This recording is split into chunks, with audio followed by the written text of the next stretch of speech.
up, guys? It's Jerry Coker here, bringing you episode 1. Now, I tried 2 different places before this, an abandoned airfield and an abandoned grain elevator. The airfield ended up getting torn down, and the grain elevator I had to climb like a 100-foot ladder, and I'm not doing that without some rope or something. So I'm out here in the countryside. I may as well start off nice and easy with an abandoned farm property. Now, it's not just as easy or as simple as finding an abandoned spot and walking right on in. You got to be prepared because it's very risky and very dangerous. So I'm going to quickly go through just some of my tools that I got with me. So first off, I got my snake stick. It doesn't serve too much purpose, but I just like having it with me. It's a handy tool to have in your hand, push back weeds and whatnot, and it's a blunt instrument if you need to defend yourself or something. Then we've got just a simple little bandana because the air inside many abandoned buildings is full of mold and asbestos, and that's not good to breathe in. So even though this doesn't provide nearly as much protection as like a professional mask would, it's better than nothing. And because it looks kind of cool. I'm just kidding. I look dumb no matter what. Finally, the most important thing, flashlight. One of the most important things, I should say, because some places, probably not this one, but some places will be pitch black inside at all hours of the day. And I may do some night missions every now and then. And this final tool is the one that, if all goes well, I should never have to use. But there may be times, it's not impossible to assume that I may encounter someone who could be dangerous in a building. Now, probably not out here in the countryside, but if I do and my life is genuinely in danger, this is my last line of defense. Here it is. This is the main house. It's in terrible condition, so I won't have any issue getting in there.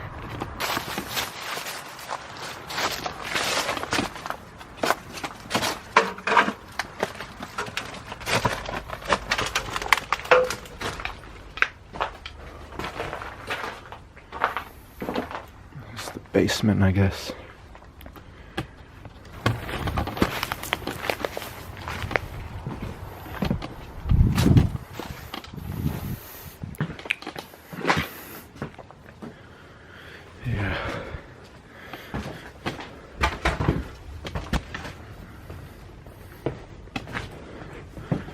I don't want to fall through the floor here. See, I'm not worried about homeless people or anything like that because we're out in the country and I'm not seeing any old clothes or blankets like there usually is.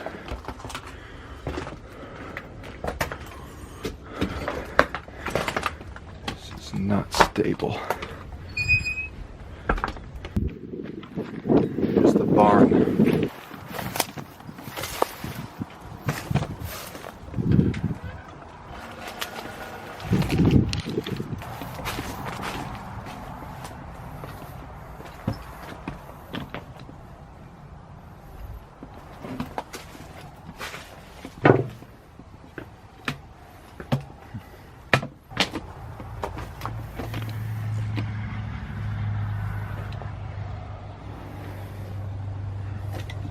Alright, so that was this property.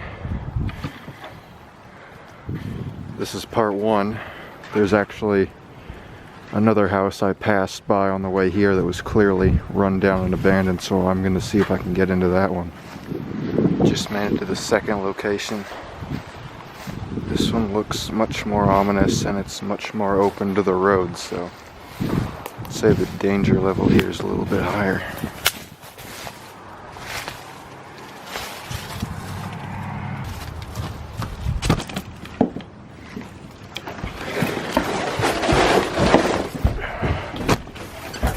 Oh wow. Okay, so that was pointless.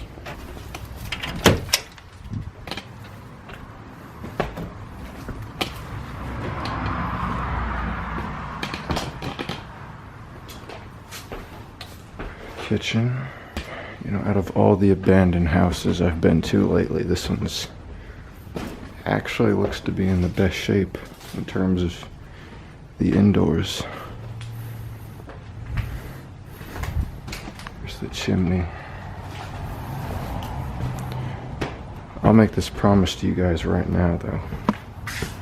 I'm not limiting this exploration series just to abandoned houses. I will go to some much more crazy and interesting locations.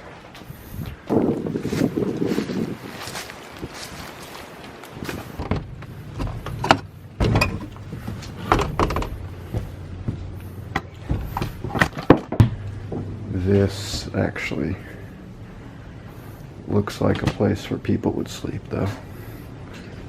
Unless it was just messy like this and the place went abandoned.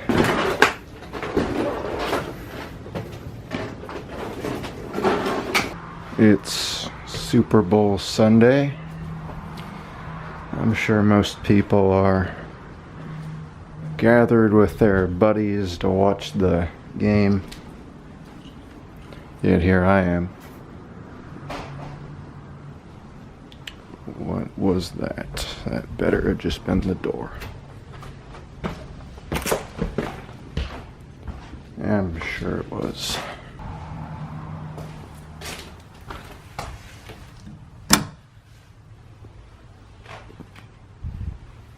Nope. Yeah, this is my new thing, I guess. I've sunk pretty low.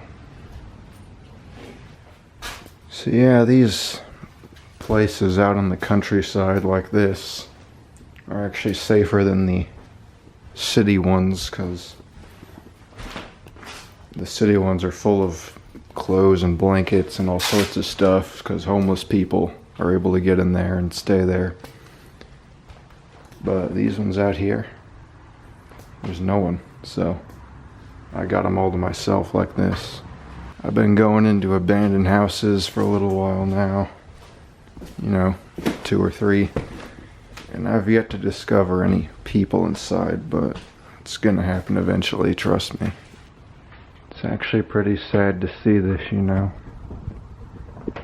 It's different when it's an innocent little place like this, that there's clearly no homeless people breaking into on the daily basis, but you know, it makes it easier to imagine this place back when it was serving as an actual house. You know, a house, it's like a person. So this one was probably, I mean, who knows? There's probably someone who loved it dearly. There was someone there who took care of it. It was doing its job, just going about its business. And suddenly things change and it finds itself out here all alone. Broken dreams. Things never to return to normal again. Things it wishes it could go back and experience to the full. Now it can't do that. Too late, it's all over. Now it just sits out here, rotting away. I feel for places like this, you know. So guys, that does it for the first video. Hope you enjoyed it, and I will be making many more episodes of this as long as I find places worthy of videos.